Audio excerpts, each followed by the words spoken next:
That's unbelievable, man. Yeah, And cool. it's so cool. And what I want to touch on here is because I love that you were talking about how these products were ubiquitous and all this, and just talking about this basic human health. So what I want to dive into is this concept of safe for kids. So I'm notorious for ranting online and getting very upset, but because nothing drives. So Clovis, the heart of what I do is I have these shirts that say "Eat whole foods, change the world." That's it. That's I love it. Macronutrients, all this stuff. Eat whole foods, change the world. So I push this, and people will reach out to me and say, "Is this safe for children?" Right. And my brain explodes because I'm like, you didn't ask if the fucking Doritos and Capri Sun and the Lunchable that you pick up off the shelf, you didn't ask if that was safe. So now I see this happening with this CBD stuff. Now, again, I totally understand parents being nervous because of, like you said, that first product that you got off Amazon with heavy metals and all this stuff. Right. I want to talk about if we're dealing with something like Ojai, this spectrum. And really, if you think about it, I talked to you a little bit about this, and my audience already knows this, but what really kind of put CBD on the map seemed to be the treatment of seizures in children, particularly epileptic children. So let's just talk about the safety and stuff for kids. Given the anthropological background of it and the exposure of all of our, pretty much every population, the only one that there's not super strong evidence, and I used to say Inuit and Aboriginal Australians, but now the Inuit actually, they just came out and they've talked about how it is part of their background and usage. And so check that one out, because it would be anomalous. How did they grow that? Well, crazy.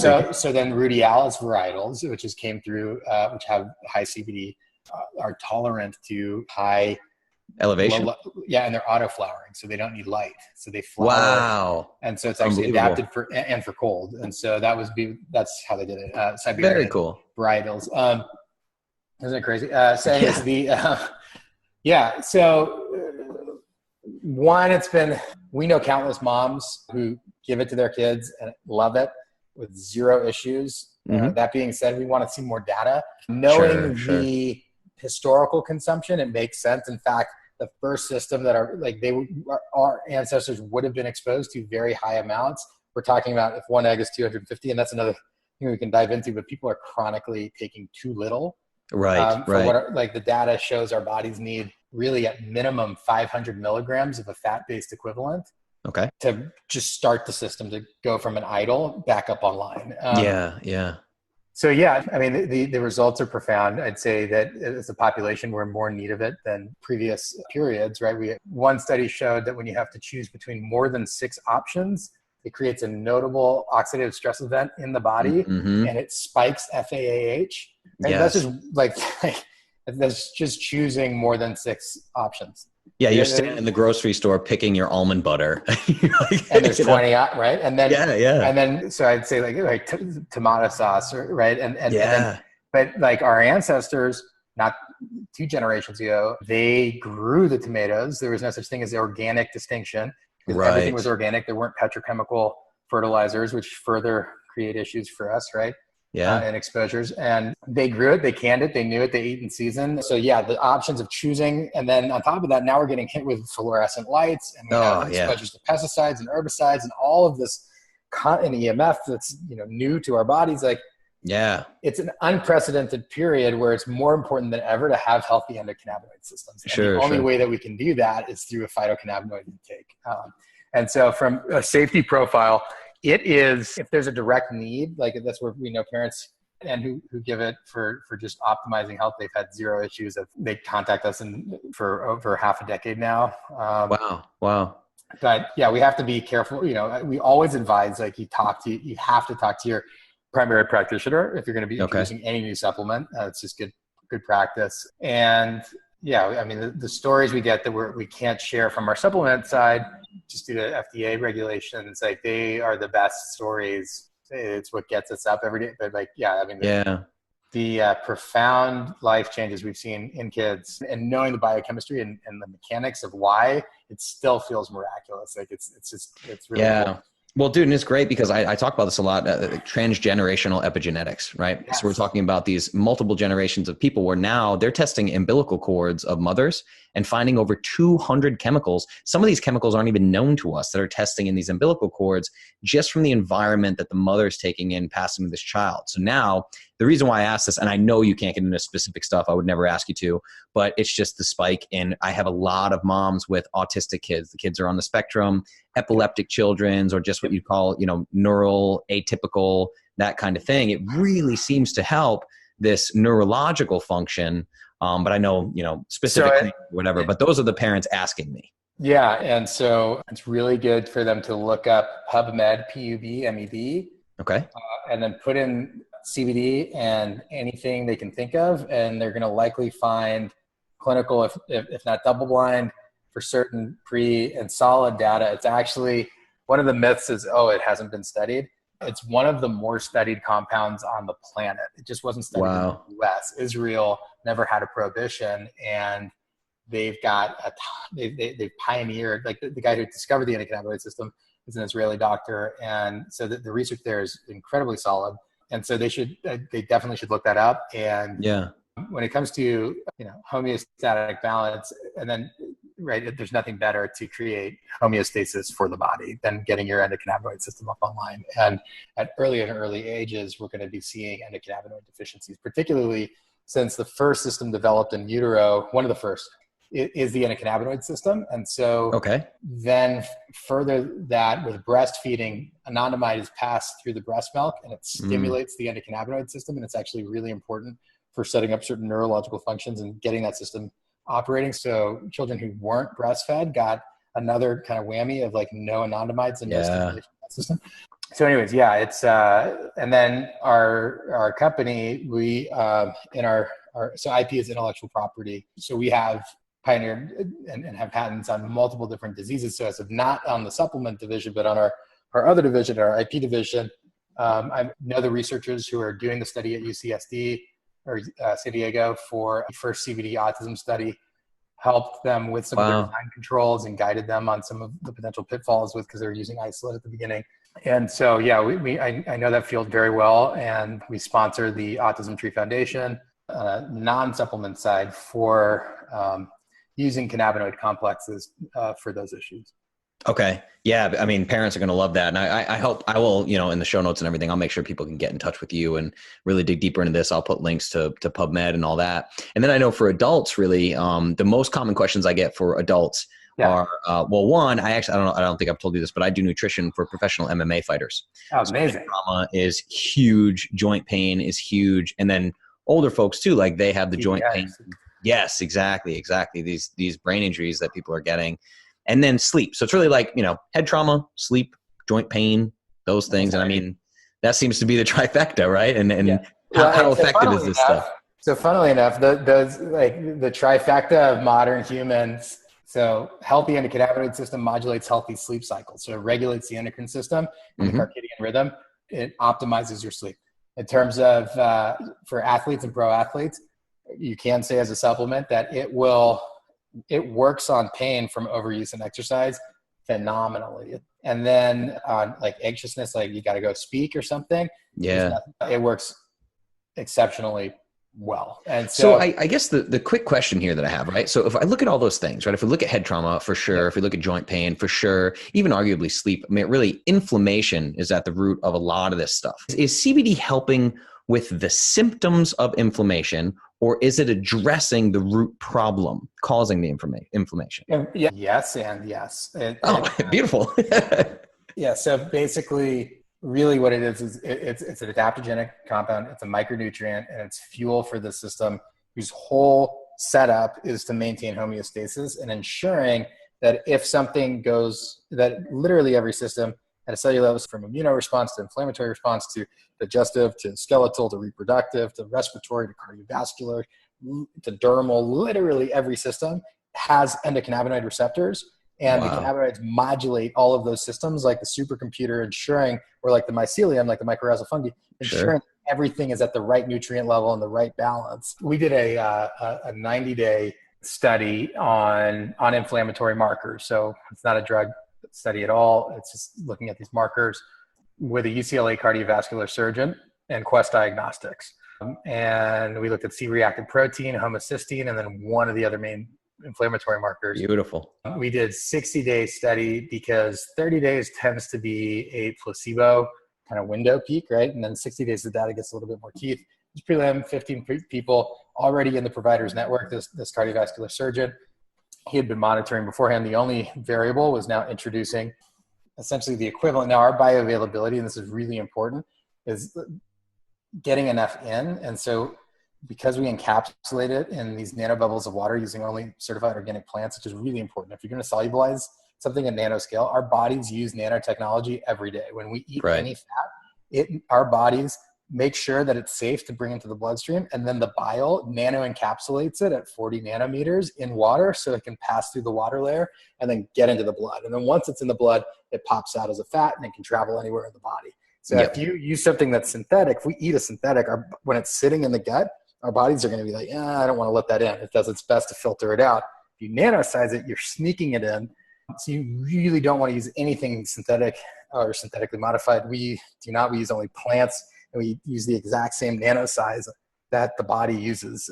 Wow. So it enables the bioavailability or pharmacokinetics, what our data is showing, and what data shows it's been clinically validated for fat-based compounds like cannabinoids to be over 100x in terms of bioavailability. That's unheard of, man. A game changer and that's why our people can feel the benefits in under 30 seconds. And where most people come to us, they're like, I think I felt CBD, or I probably didn't. And say, you're right, because you didn't take anywhere near enough. Just what the fat-based forms are just not bioavailable. And they go, oh my goodness, this is what it actually feels like. So and that's because you're getting it in immediately, and you feel it immediately if you get the dose right. We can dive into that a little, but I just lost my train of thought. So formulate. In the study. And so the inflammation, yes. Yeah, it's the equivalent of like 3 droppers a day, the high amount, basically cup of cost of Starbucks coffee a day. And that's a hell of a lot more than a cup of Starbucks. I would say so. He had high hopes for a 3 to 4% reduction across the board. Okay. That would be great. Yeah. Right. And it came back at 12 to 14%. He'd never seen anything like it. Unbelievable. And so then he's joined our advisory board. He's blown away. Wow. That's great, man. If you want to dig into that, because that's the crazy thing was when I first met you, was someone just walked me over to you and you were like, no, you got to do this. And you were just putting these droppers in my mouth and you're like, how does it taste? Is it bitter? Is it sweet? And I remember like feeling bad because I think I'm a really high dose guy. I remember feeling bad. I'm like, it's still bitter. It's still bitter. I'm like, this guy's giving me like 6 droppers.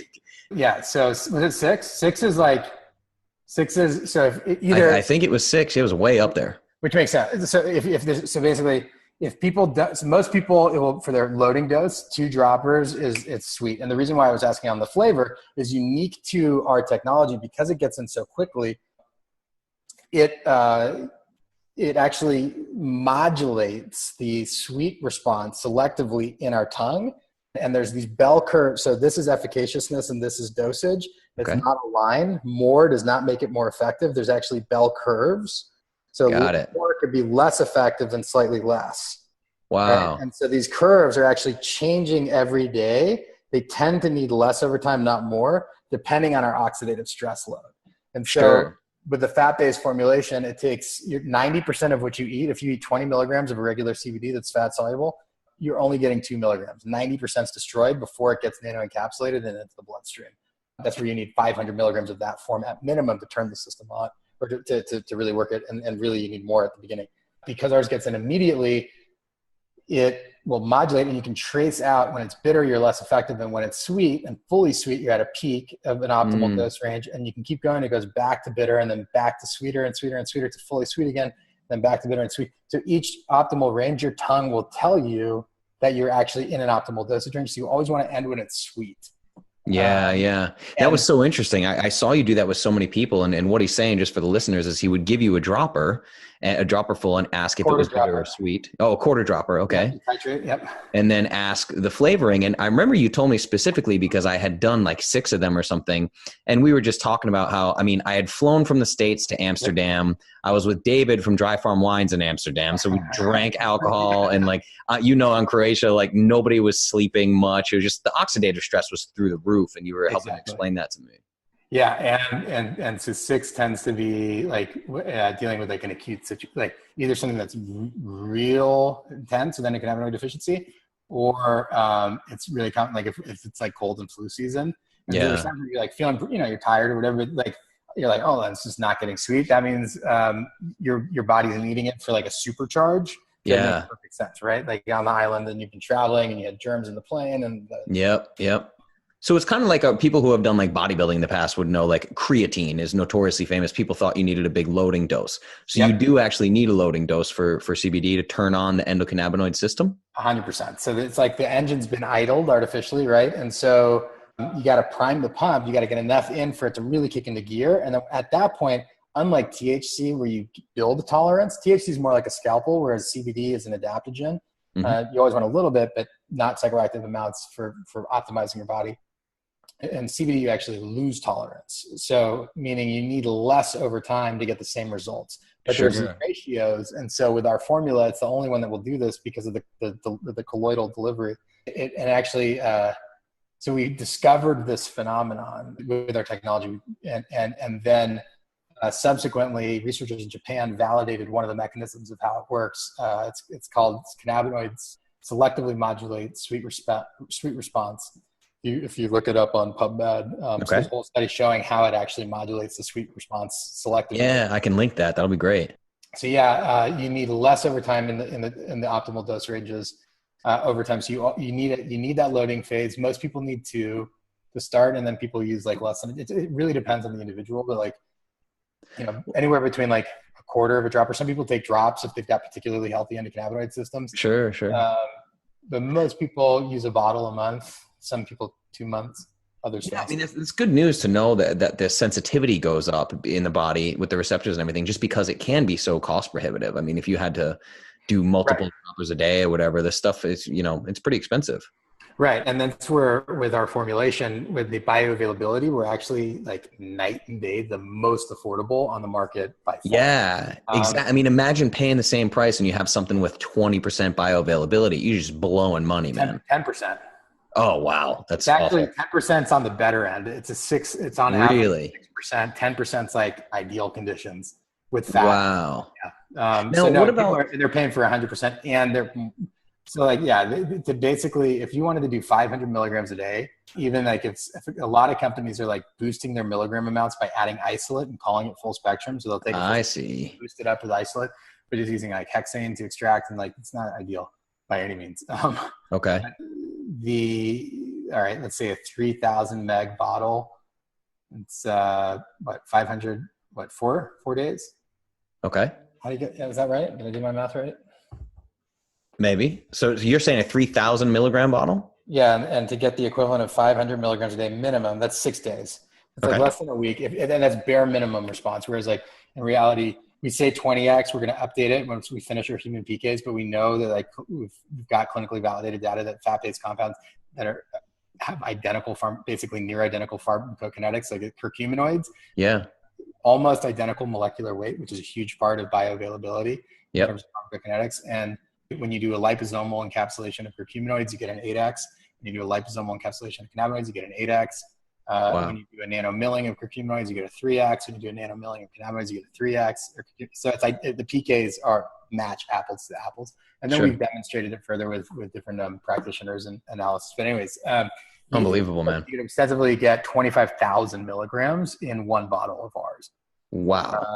And so the retail, you'd be paying $3,000 at retail on average to get the same. And so like, really what people need is less, like for optimization and daily health is going to be less than a cup of Starbucks a day. And then people who need in certain situations. So part of us as a benefit corporation, we guarantee access no matter what to anyone. We never turn away anyone.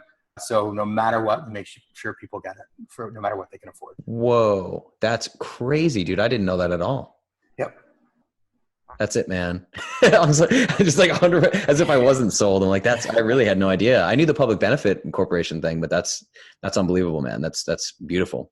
So it also sounds to me like you're really a fan of, it seems like you only do these droppers, because that's the other thing. You see so many people vaping or tea or ointments or all this stuff. Yeah, so the only time I would recommend a fat-based formulation is for dermal applications. That it actually works really well. Eating it makes no sense. Okay. You're just not going to get enough. So we have a coconut oil that's a fat-based formulation. It's good for like supplemental too. Like I would never say use the coconut oil internally just for your nourishment. You're just not going to get enough in. But once you've got enough with the elixir and the water soluble, you can boost you can put it in, like I put it in coffee because like a good boost. There's a good anecdote. It's great for massage. And then we use our encapsulation technology for our gel. And so that gets like really effective, immediate, deeper penetration. Okay. On the fat side. side. Yeah. You have a sports gel, right? Yeah. It's awesome. The stories we have that are pretty epic. And the coconut and so it's great for like massage. And so you use both and you can hit it like, so you'll have like a slow absorption. CB2 is on the dermal layer. And then with the sports gel, we'll go even deeper. So you can get kind of a combined effect. So that's why we offer it. We won't offer anything unless there's like actually like we build only the best in class and ensure that it's good. Right. And works. And so, on the coconut side, in Tibet, you had an uninterrupted, started in the steppe mountain region for cannabis and then moved around. And then, so I had this Lyft driver from Tibet and he was from the hills of the plateau. And so in the plateau region, they don't eat yaks as much, but like in the hills they do. So I said, hey, we were talking and then like, does cannabis grow there? And he's like, yeah, it grows everywhere. It's wild. I was like, yeah. Cool. And I was like, so you guys like to eat the yaks, right? And he's like, yeah, we love to eat the yaks and like their butter. He's like, yeah. And the tea, right? Which is like Dave Asprey's. Yep, yak butter and tea. Yeah. Right. And so I go, so hey, what do the yaks like to eat? He goes, they love the cannabis. So they legit have had an uninterrupted diet in the hill peoples, not the plateau, which is where there's a lot of health issues with modernization, whatever. So that first bulletproof actually legitimately most likely had CBDA. Probably high levels of it. Oh, for sure. Yeah. Because wow. Dude, you have like randomly connected so many nutrition nerd dots for me. Like, this is amazing. Well, it's the greatest story that's like we haven't fully told yet. It's wild when. Yeah, bro, we got to make another documentary. We got to just make. Oh man. I mean, it really, crazy. It works and it's real and it's profound. And so jump forward to the next epoch. And then, I'll stay on vapes. Vapes are really effective over a fat-based form for optimizing the endocannabinoid system. There's a lot of issues with it. Particularly people are seeing that right now. The devices themselves, another thing that people don't talk about is like the actual vaporizer can be leaching formaldehyde. Of course, yeah. So but then there's good clean products, like if it's a ceramic thing and it's not cut with anything, people love it and it's great. We're not producing that. It has about a 60% absorption. It's got a very fast onset, and then it also enables like you can have different terpene effects, and it's not as bioavailable as our formulation. And so on a tea side, if it's going to be floating on the top, not going to be bioavailable. Right. IP back in 2014 is when we started it and we discovered and really cracked the code. Not all things work for cannabinoids. And so like if you used and there's different techniques that work better. Our IP covers actually pretty broad. We only use the most effective and it turns out is the safest, which is awesome. I'm using nanopetroleum, which is poison. Yeah. And people are doing it and calling it like vitamin E. Oh God. And it's like they take a vitamin E molecule and attach it to polyethylene glycol, which is a waste product derived of antifreeze, multi-chain antifreeze molecules, and then shoving it into the body at a nanoscale, and it actually like and then breaks down into formaldehyde and antifreeze at a cellular level. You're crossing membranes at the nano level. You're crossing membranes. It's insanity. And then breaking into mutagenic at the site of RNA. Oh my God! I had one doctor call me, a neuro specialist, and this one person was making this liposomal form and didn't tell him he was using pegylation, and he called me up and was like, that he shoved plastic in my, like he was furious because he actually got the neuromechanics. And a lot of people. So when you look at the data, like like Stanford researchers, like pegylation is an old technique, but like they say like it should never be used for daily use. Like it's nasty. Like I don't, and if people knew what they were eating, I don't know many people who would voluntarily say, yeah, I'd like to eat nano petroleum. Yeah, no, and dude, it's so crazy. Even the stuff that's happening with these THC vapes and people dying and stuff like that, and it's all over the news. And people are like, again, it's almost like reefer madness. They're like rallying against vaporized THC. Like, wait a minute. I just did a podcast with Dr. Anthony J, who wrote the book Estrogeneration, and microplastics have these estrogenics. I tell people it's the same thing as like people. The first time I explained to people, hey, when you drink a Keurig coffee, like you're pushing piping hot water through plastic. Yeah. And then you're drinking it. And with a vape, you have this thing that's made out of metal and plastic. You're heating it up. These carrier oils are not pure like you're talking about. And then everyone are like, oh, THC is dangerous. Yeah, exactly. How did you get to the THC being the problem? Exactly.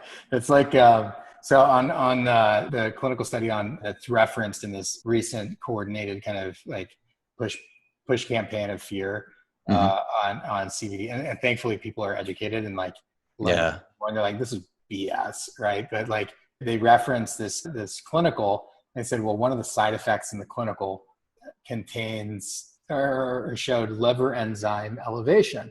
So, and then the headline was CBD could be bad for the liver. Go to PubMed, look up CBD and liver, and you will find a plethora of data showing that is absolutely not true. Right.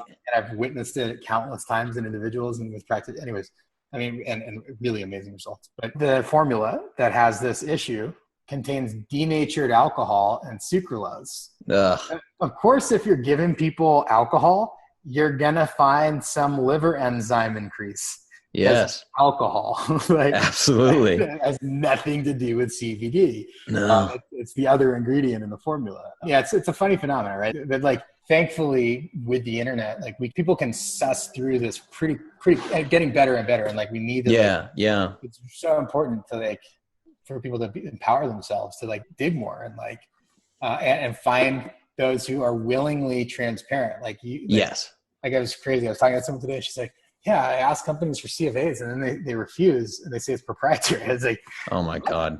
And she's like, yeah, it was amazing when I reached out for your certificates and analysis, and it's on our website, but she didn't, but she was like, you gave it right away. It's like, that's the point, right? That's the point, man. We're in this age of crazy.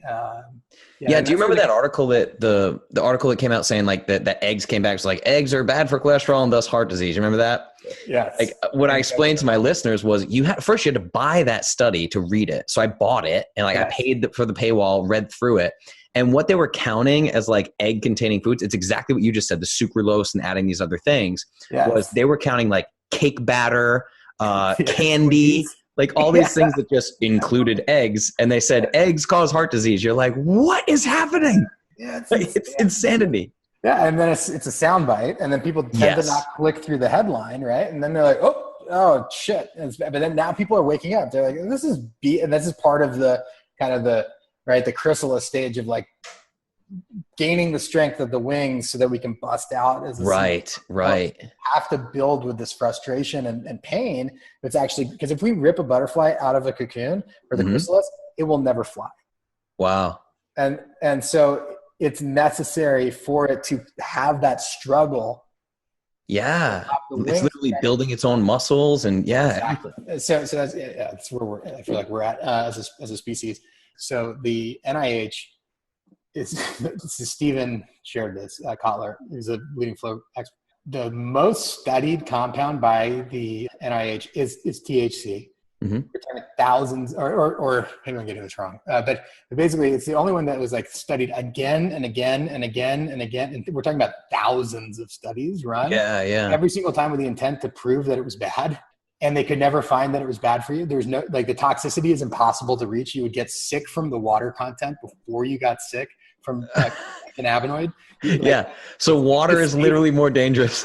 Practically, It's and then it's hilarious, right? And so crazy. So Nixon, when they rebooted the war on drugs, and again used racism and fear to move it, was they hired the institute to prove that it's bad. And they came back, and the guy running it said, I cannot say it's bad. In fact, I would advise that it's perfect. It's safer than alcohol. Right. And they said, yeah, I'll kill that study. Right. And then the guy, actually, you can look it up. I don't know who he was in his cabinet, but the tapes were released, and the guy said, we explicitly want to keep pot illegal so we can lock up the hippies and the blacks. Right. I've heard that this audio tape exists. And it's now public, right? So like just pure BS propaganda. And that's one thing like is really important too. It's like social equity, and like we're going to be donating and working with getting counsel for people who are disproportionately, like anyone who's like got targeted for nonviolent drug offenses, helping them. It's a big deal. We need to all come together and like rebuild equity in this emerging industry. It's super important.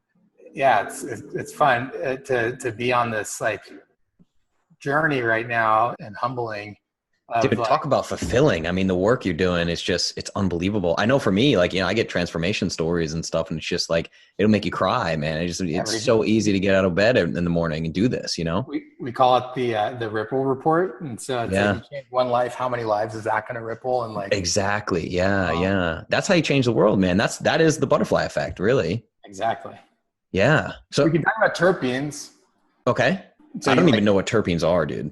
Awesome. So okay. So terpenes are what make any plant smell, and they're so much more. Okay. Like when a lemon smells like a lemon, compound called D-limonene. That's the terpene. And the cannabis plant produces more terpenes than any other plant in terms of diversity of plants. Hops is like for the sniffing dogs at the airport. they're trained to smell myrcene, and okay, is through the prohibition of cannabis, it like artificially created this spike of breeding stock of high myrcene containing cannabis. And so like other parts of the world don't have high myrcene in the cannabis, but like the US has a high amount of myrcene. And so myrcene is sedative, and it's in mangoes. So like, you remember that like old like myth of like, oh, if you eat a mango after you smoke, you get more high.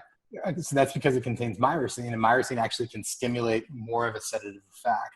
Eating it doesn't do it. You got to smell it. And that's where vapes have a benefit, is because they can actually inhale terpenes in with the cannabinoids, and they act like little tugboats to the cannabinoids. So they determine where they go in the body, and they'll meet up and they'll pull them. So like limonene is going to go to digestion and to the brain, and it's going to take the CBD and pull it towards the CB2 in the gut and towards the GABA receptors in the brain for dopamine. So high limonene strains are like blissful and good for digestion. And so inhalation is the only way that the terpenes are actually bioactive. It goes up through olfactory, crosses blood-brain into hypothalamus, and deploys immediately wherever they're going to go in the body. That's where like it's more known in like cannabis of high THC is where people are like, they talk about an indica being sedative and a sativa being cerebral. Sure. A cookie's a cookie. Like it doesn't change. It's a cookie. And that's because terpenes are even less bioavailable than cannabinoids. So it doesn't work from ingestion. Now with our technology, because it gets into the bloodstream immediately, you can smell an orange right after you take it, and the limonene is going to link up with the CBD. The timing syncs up perfectly, and you can custom curate where the cannabinoids are going to go in your body, and basically bump systems to the top of the triage list. So like if you And you can essentially curate mood on demand. Do you have like functional medicine practitioners or anything? Like I know you did a podcast with Chris Kresser. Are there guys that are really knowledgeable about this stuff? In terms of terpene science, the leading expert's Dr. Michelle Sexton. And so back in 2015, I was like in flow, I was walking, and all of a sudden I just got hit. I was like, what I'm looking at this, like the chemical constituents of an indica and a sativa, and the minor cannabinoids and the THC, there's no difference. Really different effect, and the only things that were different were the terpenes, right? And so that's where, and people talked about how terpenes like have these effects in the body, but it didn't really click that they acted as like biorudders. And so you'll see on Leafly, like you can look up like this terpene does this, and these strains do this, right? And so there's data there, but the synthesis of like how they work with it, of acting like payload delivery targets, which means we can do personalized. And actually in our patent portfolio, we have like, actually like epigenetic treatment with modulating for that day to target and turn off receptors. I'm thinking about like my niece that I told you about. Like we know it's this thing called KCNQ2, and it's a protein deficiency in the potassium ion transport chain of the brain or something. The potassium ion channels are actually directly modulated by the endocannabinoid system. Okay. And so for sure, number one, it's not going to do any harm. Yeah, I know you got to be careful, but. Just that, she really needs to take our formulation. The mechanics of it, high pinene or frankincense, the terpenes in that will kind of modulate it. But I wouldn't, using the terpenes to direct it, in reality, is actually kind of lower tech than using our body's endocannabinoid system's innate intelligence. So it's letting it do the triage itself. It knows which systems are most important. Sure. But on a functional standpoint, like let's say you're burning the wick at both ends, and the body's like, I got to get you to sleep because and you're like, fuck you. I need to go run a marathon. Right. Smell menthol and pinene terpenes, and it will nudge the system to go to the adenosine receptors, which are the same receptors as caffeine. So CBD targets adenosine as well, and you can redirect and bump it to the top of the list. Wow. And so that's when it's functionally. And sometimes, like if someone's got like a headache, the body's like, you know what, I really need to work on your gut. That's more important. Might not fix the headache. Right. So then they're like, I don't care about my gut right now. I want this headache on. So then they can smell the terpenes to direct like the beta carotenes specifically for inflammation and bump it to the top of the list and then take it and then work on the digestion. But then on a mood state side, you can literally like curate like sedation. We have the IP for like VRAR. So with cannabinoid therapeutics, you can end a virtual escape that should be like chill, and it will pump out you can have a device that uses linalool, diffuses it. We have transdermal, our text transdermal too. And so you can literally modulate on an endocannabinoid system and biochemical level, matching the mood response you want for that space. Which is cool. That is unbelievably cool, dude. So I have a random question just because I made a joke about canine sniffing and you like had a lesson behind it. I'm just like, where can a guy like me go? I mean, I have like a biochemistry background or whatever, but like I want to learn this stuff and I want my listeners to learn this stuff.